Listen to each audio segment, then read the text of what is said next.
What's going on YouTube? Um, with Echo coming out, there are now 11 seasons, 11 shows of the MCU TV series. There's also two specials. So quickly going off of the specials. Number one, I have Guardians of the Galaxy. It was a beautiful story. It was wonderful. I put it on par with the first one, and the second and third one are slightly under it. Next, I have Werewolf by Night. Small, not very important. If you want to watch it, go for it. If not, it's okay. I'm expecting it to be in the greater multiverse, and we'll see it in Secret Wars maybe. If not, it's okay. But it was a cool little Halloween special to see. Starting off at number 11 with their shows, I have Falcon and the Winter Soldier. Now, I didn't like the writing, and it sucks that they had to resculpt some things due to COVID. The original plan was a airborne virus, and that could be kind of offensive. So they redid it. They do terrorist attacks, but the characters, the villains, they truly believe that they're doing good, but like in no concept that they're doing good. It's like they keep saying they're doing good, but they know they're doing bad. But like it's the delusion concept that if we say we're doing good, then we're doing good. Like it was bad. The villains were unlikable, and they kept doing this sympathetic villain trait, but we didn't care about the villains. No one thought like that she was a good villain, and even our main character, a character we grown up with as the Falcon, a wonderful sidekick who has been growing into himself as a hero. But instead of building on that characterization and building on this great stance of a character, it is put in this category of we don't like the old Captain America. For some reason, this show puts very strong firm into the concept Steve Rogers was bad and we need a new Captain America.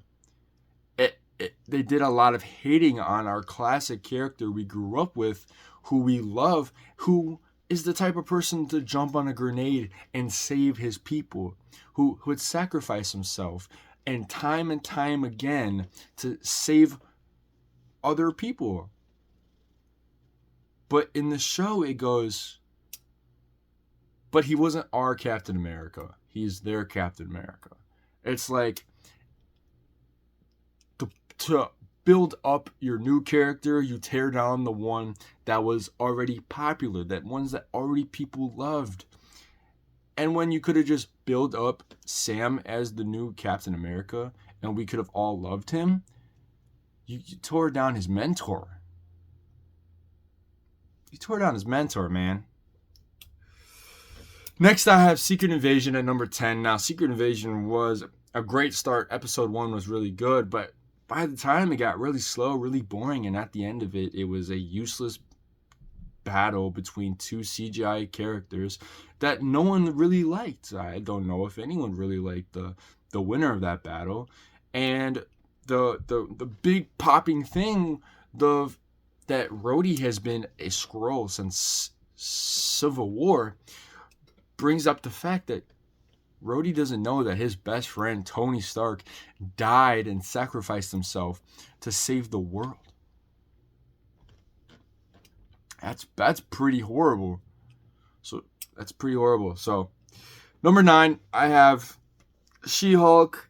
She-Hulk hurts my brain. Like, you have a character who has a beautiful family, a beautiful job, a successful career. The only thing that she wants in her entire life is to find love. But she blames others for her misfortunes. The ones she can't find love because men are disgusting pigs, when she's the one picking these men. And she would go to someone like Bruce, her cousin, who grew up with an abusive father, who beat him and killed his mother, who gave him a split personality disorder, then grew up to be a self-declaimed scientist who was experimented on and turn into a Hulk who he didn't have control of. Now his cousin character goes to him and says, "You're more privileged than I am because I am a woman. You are a man." And he never defends himself. He doesn't say, well, I lost Natasha, I lost Tony, I lost multiple years of my life because my split personality disorder was so bad. The Hulk killed people, then ran away for 5 years. I had no idea where my friends were. And then he got whooped by Thanos. It was just very unpleasant to see someone we've known since the Incredible Hulk movie in 2008 to just get bullied by their cousin with no respect or regard of what they have gone through in their entire life. It was very disappointing and makes She-Hulk as a character very unlikable. She is shown as a very selfish character. When she goes to her best friend's wedding and tries to show everybody up by, I'm She-Hulk, I'm a badass bitch, let's get it going. It's like, no, you go to someone else's wedding to support them, not to overshine them. It's their wedding day. It's their day. Then you get into a fight and crash their entire wedding reception. Not a very good friend. She's very selfish and very self-centered. Not a very likable character that you want to watch for 6 to more episodes. I wouldn't want her to come back in more shows or movies because she's unlikable. She's very self-centered. And when you have an unlikable, self-centered character who doesn't want to be a superhero, why would you watch that show? And yes, surprisingly, there are good enough parts where I like it over Secret Invasion and Falcon and the Winter Soldier. Surprisingly, even though She-Hulk is my most verbally disliked show, I think it has some good parts. Very hard to find them sometimes. Next I have I Am Groot. I Am Groot. Now we're going to start getting into the better to mid-range. I Am Groot. It's really quiet, really low-key. It's made for kids, so it's really cute and adorable. Season 1 was great. Season 2 was really mid and confusing with the watcher. Are we saying that I Am Groot Season 2 takes place in a multiverse place? Are we saying that only animated versions of these characters can see the Watcher? Why can Groot and Captain Carter talk to the Watcher, but none of these other characters can? It doesn't make a lot of sense. Next, I have What If. Now, like I said, What If Season 2 did a much better job at bringing in Captain Carter. She's way more likable than in Season 1. Very unlikable in Season 1.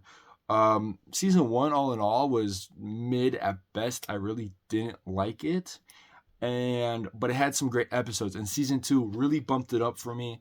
I did like Season 2 much more. I did like Captain Carter much more. The acting really isn't that great at times, but I do think it's better at some points than it was in Season 1. Next, I have Miss Marvel at number 6. Miss Marvel is another one that's kind of forgettable, I would say. It has some great moments. The family is really nice. Kamala Khan is really, really good as a character. She was the one character that I was excited for in the Marvels. Also, the best friend was cool. The introduction of Avengers Con was interesting. But all in all, it was kind of forgettable. I love the religious aspect. But the villains were lame. I mean, they're just the same people from Spider-Man No Way Home. And all it did was them get a more annoying character involved to get them disbanded. So now they can't even take out superheroes. It was really weird. Really just but it wasn't a bad show. It's definitely rewatchable, and I'm sure I would like it a lot more after rewatching it, but I haven't rewatched it, and right now it's at number 6, which is a good spot. It's right in the middle of my middle ground, and my next 5, the ones that I really, really liked. And at number 5, I have Echo. Echo, wow, it was a really good show. and I really liked it. I love the stuff with Kingpin. I love the stuff with Echo. I love their history. I love their past. I love their relationship. But when it's about them, it's super strong. When it's about the family, it's pretty strong. When it's about their alien Native American ancestry with female superheroes, it's very confusing. It pulls you right out of the story. I don't know what they're talking about. I wish they never brought up the concept of aliens. It's it's quite annoying. At number 4, I have Hawkeye. Hawkeye is a great show. I really didn't understand the hate. It's a little long. It should have been a movie, but characters are good, and a lot more likable on a rewatch. Number 3, I have WandaVision. Wanda is my favorite character in the whole MCU. She's amazing. I'm really excited for Vision Quest or White Vision TV show, whatever they call it. I'm interested. I really hope Wanda comes back, whether in a multiverse thing or something else. I would like to see her back. Number 2, this was originally my number 1 for the longest time. Moon Knight. I love the split personality disorder. I love the concept of not knowing you have this mental disorder, people not knowing who you are. I love the concept in subtle ways. I think episode 1 and 2 were phenomenal. 3 and 4 can get a little sloppy, but episode 5 I would argue that is the greatest single episode in any MCU TV show. I do believe that it's just wonderful. But number 1 is Loki, and it gets bumped up above WandaVision and Moon Knight due to season 2. It deals with Kang and Loki, and we get this Godfather Loki, and it's like, we love Loki. He's been here since Thor 1. He's been here for a long time and is great. That's my ranking of all 11 and 2 specials of the MCU shows. I hope you like. Please like and subscribe and let me know what your thoughts.